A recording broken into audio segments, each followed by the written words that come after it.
வாழ்க வையகம், வாழ்க வளமுடன். அனைவருக்கும் உங்கள் அஸ்ட்ரோகோமதிமாவின் அன்பான இனிய வணக்கம். அதாவது கும்பத்தில் சுக்கரன் இருந்தால், அதாவது தாயுடைய அன்பு இவங்களுக்கு பரிபூர்ணமாக கிடைக்கும்.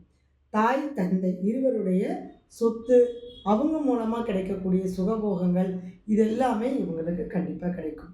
அதே மாதிரி பெண்கள் வழியில் கிடைக்கக்கூடிய சந்தோஷங்களும் இவங்களுக்கு கிடைக்கும். அதே மாதிரி பார்த்திங்கன்னா உறவுகள் பார்த்திங்கன்னா உறவுகள் வழியில் வரக்கூடிய பெண்கள் மூலமாக கிடைக்கக்கூடிய விஷயங்களும் இவங்களுக்கு கிடைக்கும். நண்பர்கள் வழி மூலமாக இவங்களுக்கு காதல் ஏற்படும். அதே சமயத்தில் இந்த கும்பத்தில் சுக்கிரன் இருந்தால் ரொம்ப கவனமாக இருக்கணும். ஏன்னா இந்த எதெல்லாம் நமக்கு ப்ளஸ்ஸாக இருக்கோ அதுவே நமக்கு மைனஸாகவும் இருக்கும். இப்போ அம்மாவுடைய வீடு, அம்மாவுடைய சொத்தை நம்ம அனுபவிக்கணும் அப்படின்னா அதுக்கும் சில பிரச்சனைகள், தடைகளை கொடுத்து தான் அந்த சொத்துக்கள் இவங்களுக்கு வரும். கும்பத்தில் சுக்கரன் இருந்தால் கண்டிப்பாக கிடைக்கும். அதே சமயம் இந்த கும்பத்தில் சுக்கரன் உள்ளவங்களும் பார்த்திங்கன்னா நல்ல உழைப்பாளியாக இருப்பாங்க. இவங்களுக்கு எதுவுமே ஈஸியாக கிடைக்காது, கஷ்டப்பட்டு தான் கிடைக்கும்.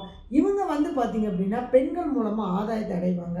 அடுத்தது இவங்களுக்கு வரக்கூடிய மனைவியாக இருந்தாலும் சரி, சகோதரியாக இருந்தாலும் சரி, இவங்களுக்கு நல்லா சப்போர்ட் பண்ணக்கூடியவங்களாக இருப்பாங்க.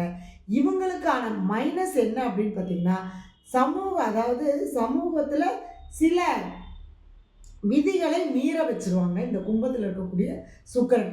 அதனால் அது மட்டும் நம்ம ரொம்ப கவனமாக இருக்கணும். ஏன்னா நம்ம தேவையில்லாத சில பழக்க வழக்கங்கள் ஏற்படுத்திக்கும் போது கண்டிப்பாக நமக்கு மாறுபட்ட வாழ்க்கை பயணமானது நமக்கு ஏற்படும். அதனால் அதை மட்டும் கவனமாக பார்த்துக்கணும். இந்த கும்பத்தில் இருக்கக்கூடிய சுக்கிரன் இருந்தால் ஏழை பெண்களுக்கு உதவி செய்கிறதும், அடுத்தது நம்மளுடைய அதாவது ஒரு குழுவாக இணைந்து பெண்களுக்கு ஒரு மரியாதை கொடுக்கறது, பெண்களுக்கு கொடுக்கக்கூடிய ஏதாவது ஒரு விஷயங்கள் செய்கிறது, அவங்களுக்கு ஒரு சர்வீஸ் பண்ணுறது, இந்த மாதிரியான விஷயங்கள்லாம் செய்யும்போது உங்களுக்கு இந்த கும்பத்தில் இருக்கக்கூடிய சுக்கிரன் நிச்சயமாக நல்ல பலன்களை கொடுப்பார். நன்றி, வணக்கம், வாழ்க வளமுடன்.